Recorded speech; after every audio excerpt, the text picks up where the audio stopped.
Ponce Pilate est un personnage qui a été mentionné dans les Écritures sacrées en une seule occasion.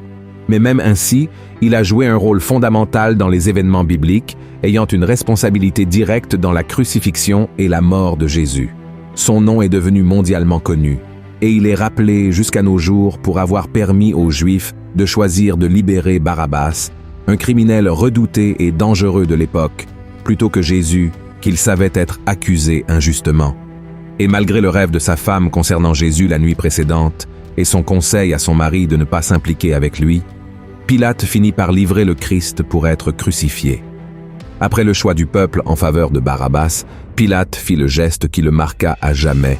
Il se lava les mains, montrant qu'il n'avait rien à voir avec cette décision injuste. Et dans la vidéo d'aujourd'hui, nous allons parler de la vie et aussi de la mort tragique de Ponce Pilate. Après tout, qui était cet homme? Comment est-il arrivé au pouvoir? Pourquoi a-t-il lavé ses mains et a permis que Jésus soit crucifié? Et aussi, quelles ont été les conséquences tragiques des mauvais choix que cet homme a subis? Restez avec moi jusqu'à la fin, car vous serez surpris. Mais avant de commencer, je voudrais vous demander de vous abonner à ma chaîne. Il vous suffit de cliquer sur le bouton s'abonner qui se trouve juste en dessous de la vidéo et d'activer également la cloche de notification pour recevoir directement sur votre téléphone les prochaines vidéos que je publierai. D'accord? Alors, c'est parti.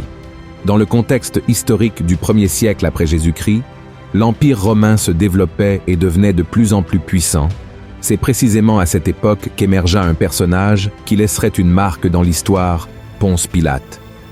Il était membre de l'élite sociale romaine et devint préfet de la province de Judée entre les années 26 et 36 après Jésus-Christ, pendant le règne de l'empereur Tibère César. Mais avant de plonger dans toute cette histoire, il est nécessaire de comprendre le contexte historique qui a façonné la vie et l'héritage de Pilate.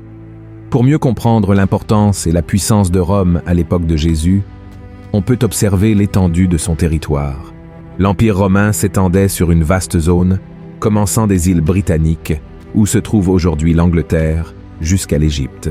Il couvrait également de l'Espagne à l'Asie mineure, que nous connaissons aujourd'hui sous le nom de Turquie. En raison de cet immense territoire, l'Empire romain devait composer avec de nombreuses cultures et religions différentes, y compris celle des Juifs. La Judée était une province très importante pour Rome, car elle se trouvait sur la côte est de la mer Méditerranée, d'où partaient et arrivaient des navires commerciaux du monde entier. Cependant, le peuple de Judée n'acceptait pas bien l'occupation romaine, et c'est pourquoi la région vivait une tension incessante. La relation entre les dirigeants romains et la population juive était délicate, car les Juifs avaient des coutumes et des croyances religieuses totalement différentes de celles des Romains. Alors que les Juifs croyaient au Dieu d'Israël, les Romains adoraient plusieurs dieux païens. De plus, les habitants de la Judée n'acceptaient pas d'être une province romaine, car ils croyaient avoir hérité de leur terre d'Abraham. Ainsi, Rome devait maintenir un contrôle strict pour continuer à dominer cette région. Et c'est à ce moment que Pilate entre en scène. Connu pour son autorité et sa responsabilité, il a été nommé par l'empereur pour être le préfet du lieu, et l'une des responsabilités de ce leader était de maintenir l'ordre de la population en utilisant la force si nécessaire, et il s'occupait également de la collecte des impôts du peuple. Avant d'être appelé par Jésus pour faire partie de son ministère, le disciple Matthieu travaillait directement avec Pilate, étant l'un des percepteurs d'impôts des Juifs. Bien que la Bible rende très clairement compte de l'existence de Ponce Pilate dans l'histoire, certains penseurs athées insistent pour dire qu'il n'est qu'une figure folklorique, créée pour illustrer l'histoire de Jésus, qui, selon ces philosophes, est également fictive. Cependant, si la Bible, Jésus et Pilate sont le fruit de l'imagination de quelqu'un, comment le visage de Pilate est-il gravé sur certaines pièces de monnaie romaine de l'époque, et comment son nom est-il inscrit à la base d'une statue trouvée dans les ruines du théâtre romain de la ville de Césarée-Maritime? De plus, il existe plusieurs livres de philosophes de l'époque de Jésus qui font référence à Pilate, y compris l'historien juif Philon, qui le décrivait comme un homme inflexible, craintif et très cruel. Dans l'un de ses enregistrements historiques, il est écrit que Pilate voulait construire en Judée un grand aqueduc qui n'était rien de plus qu'un canal important servant à acheminer de l'eau vers les régions non touchées par les rivières. Pour ce faire, il exigea que le temple de Jérusalem contribuât financièrement à cette entreprise. Les prêtres du temple n'apprécièrent pas l'idée, affirmant que cet argent était sacré, et furent menacés par Pilate d'une augmentation des impôts. Ils finirent par accepter de financer cette construction, à condition que personne ne soit informé de l'accord et que cette eau passe par les réservoirs du temple. Les Juifs ont rapidement compris le plan et ont été indignés par cela. Beaucoup sont descendus dans les rues pour protester contre les prêtres et aussi contre Pilate, et certains ont été arrêtés et condamnés à mort pour rébellion contre l'Empire. Cependant, aucune atrocité commise par Pilate ne peut être comparée à celle commise contre le Fils de Dieu.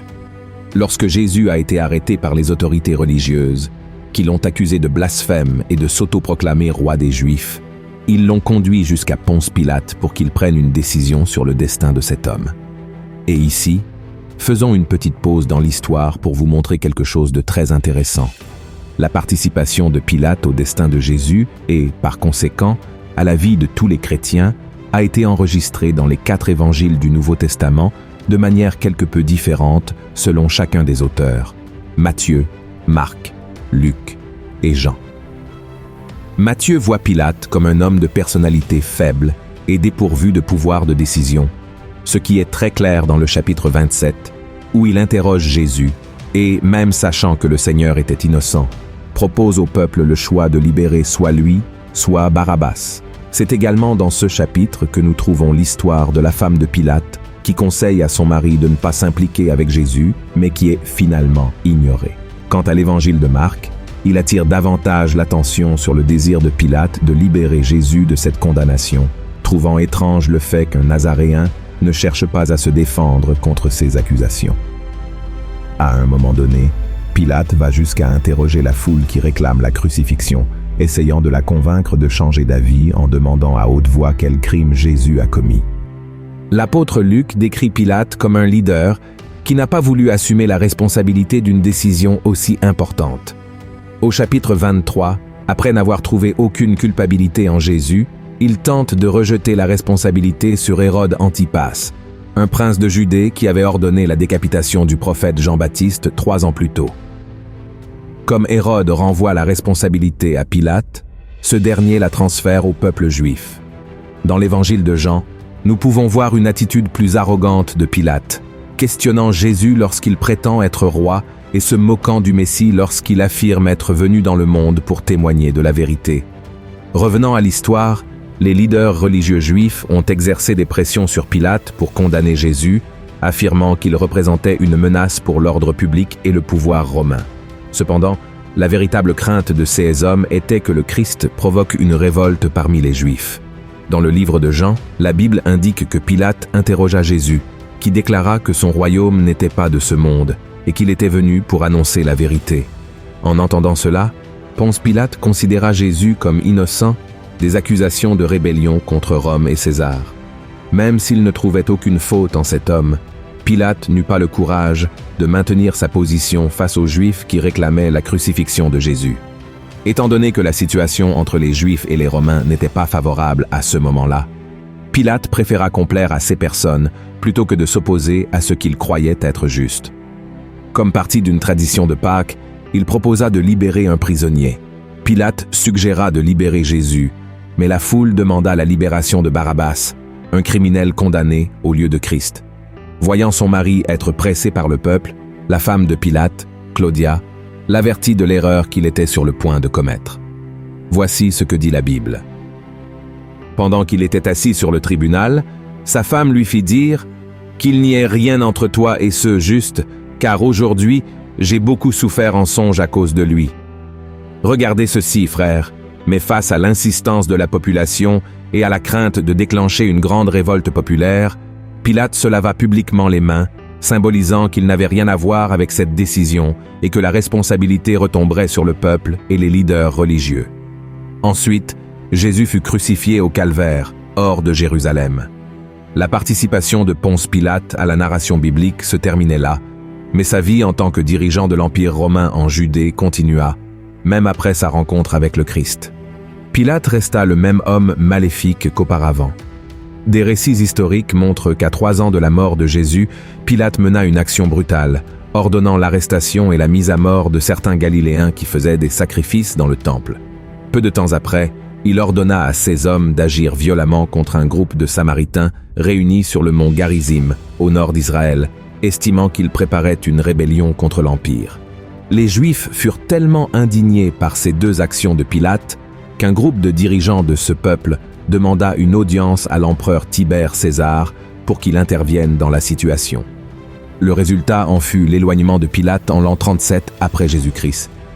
Les personnes qui l'avaient satisfaites lors de la condamnation de Jésus furent les mêmes qui le renversèrent du pouvoir. Cette même année, le grand prêtre Caïphe, l'un des principaux responsables des accusations et condamnations de Jésus, perdit également sa fonction sur ordre de Vitellius, gouverneur de Syrie. Avec la mort de Tibère César, Rome passa à être gouvernée par Caligula, un homme très cruel. Il décida d'envoyer Pilate en exil dans la région de la Gaule, où se trouve la France. Inconformé par sa décadence, l'ancien leader de la Judée, qui avait un rôle essentiel dans la condamnation et la mort de Jésus, finit par mettre fin à ses jours. Ainsi se termine l'histoire de Ponce Pilate, seul, loin du pouvoir et de la renommée dont il était toujours fier de posséder. Je veux conclure ce message par une réflexion pour vous. Lisez avec moi ce que Jésus a dit dans Matthieu, chapitre 6. « Mais si ton œil est en mauvais état, tout ton corps sera dans les ténèbres. Si donc la lumière qui est en toi est ténèbres, combien seront grandes ces ténèbres? » Frères et sœurs, Pilate a été face à Jésus-Christ, et cette rencontre aurait pu transformer sa vie pour toujours s'il avait simplement regardé le Maître de la bonne manière. En tant que Fils de Dieu venu dans le monde pour témoigner de sa vérité, malheureusement, le pouvoir, la cupidité et la préoccupation de ce que les autres pensaient ont créé une obscurité dans son cœur. Cela a empêché ce leader romain de ressentir la merveilleuse présence du Saint-Esprit. Il est important de rappeler que le futur de Jésus n'aurait pas été différent, même si Pilate avait écouté sa femme et avait décidé de le libérer, car Dieu avait déjà déterminé que son Fils devait se livrer en sacrifice pour libérer le monde de la condamnation du péché. Cependant, certainement, Pilate aurait pu être sauvé en reconnaissant et en déclarant que cet homme était vraiment celui qu'il prétendait être. De la même manière, Jésus est devant vous maintenant. Comment vos yeux le voient-ils? Comme simplement un prophète juif tué pour défendre sa foi, ou comme le Dieu vivant lui-même qui s'est fait homme et est venu sur terre pour nous sauver? Votre décision ne changera pas qui est Jésus et ce qu'il fera, mais elle changera certainement toute votre histoire d'ici à l'éternité. Amen. Si vous avez apprécié ce message, partagez-le, envoyez-le à vos amis et à votre famille. Je vous attends dans la prochaine vidéo. Que Dieu vous bénisse puissamment. Un grand câlin.